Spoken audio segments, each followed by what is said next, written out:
ان کے لیے ان کے رب کے پاس وہ سب کچھ ہوگا جو وہ چاہیں گے، یہی نیک کاروں کا بدلہ ہے، تاکہ اللہ ان کے بدترین اعمال کو ان سے دور کر دے اور ان کو ان کے بہترین اعمال کا بدلہ عطا فرمائے جو وہ کرتے رہے۔ کیا اللہ اپنے بندوں کے لیے کافی نہیں ہے؟ اور یہ لوگ تجھے ان سے ڈراتے ہیں جو اللہ کے سوا ہیں، اور جسے اللہ گمراہ کر دے اسے کوئی ہدایت دینے والا نہیں، اور جسے اللہ ہدایت دے دے تو اسے کوئی گمراہ کرنے والا نہیں۔ کیا اللہ غالب انتقام لینے والا نہیں ہے؟ ان آیات میں اللہ تعالیٰ ان نیک، سچے اور مخلص لوگوں کی عظمت و جزا بیان فرما رہے ہیں جو ایمان کے ساتھ نیکی اختیار کرتے ہیں اور حق کی گواہی دیتے ہیں۔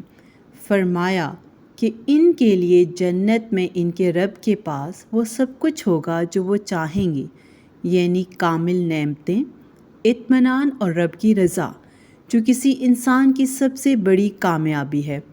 اللہ ان کے برے اعمال کو معاف فرما دے گا اور ان کی نیکیوں کو بہترین انداز میں قبول فرما کر ان کا اجر دے گا، کیونکہ اللہ کا فضل اس کے عدل پر غالب ہے۔ پھر اللہ تعالیٰ اپنے بندے کو تسلی دیتا ہے کہ کیا اللہ اپنے بندے کے لیے کافی نہیں؟ وہی محافظ ہے، رزاق ہے اور رہنما ہے۔ کفار اپنے جھوٹے معبودوں یا طاقتور سرداروں سے ڈرا کر ایمان والوں کو خوفزدہ کرنے کی کوشش کرتے ہیں، مگر اللہ نے واضح کر دیا کہ جسے وہ گمراہ کر دے اسے کوئی ہدایت نہیں دے سکتا، اور جسے وہ ہدایت دے دے اسے کوئی گمراہ نہیں کر سکتا۔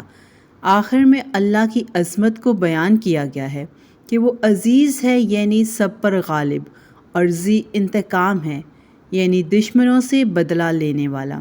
اس پیغام میں مومنوں کے لیے حوصلہ، صبر اور اللہ پر مکمل بھروسے کا سبق ہے کہ اگر وہ ایمان اور نیکی پر قائم رہیں تو دنیا و آخرت میں کامیابی ان کی ہے، اور کسی طاقت یا باطل سے ڈرنے کی ضرورت نہیں۔ ان آیت سے ہمیں یہ سیکھنا چاہیے کہ اللہ کی رضا ہی اصل کامیابی ہے۔ اگر انسان ایمان اور سچائی کے ساتھ زندگی گزارے تو اللہ اس کے لیے جنت میں سب کچھ مہیا کر دے گا۔ اللہ کی رحمت گناہوں کو مٹا دیتی ہے۔ نیک اعمال کرنے والوں کے گناہ اللہ معاف فرما دیتا ہے۔ اللہ پر توکل سب سے بڑا سہارا ہے۔ دنیا کی کوئی طاقت نقصان نہیں دے سکتی اگر اللہ حفاظت فرمائے۔ ہدایت صرف اللہ کے ہاتھ میں ہے۔ ہمیں ہدایت کے لیے صرف اللہ سے ہی ہدایت مانگنی چاہیے اور اسی سے رہنمائی طلب کرنی چاہیے۔ باطل سے نہیں ڈرنا چاہیے۔ اللہ پر ایمان رکھنے والوں کو جھوٹے معبودوں یا باطل قوتوں سے ڈرنے کی ضرورت نہیں ہوتی۔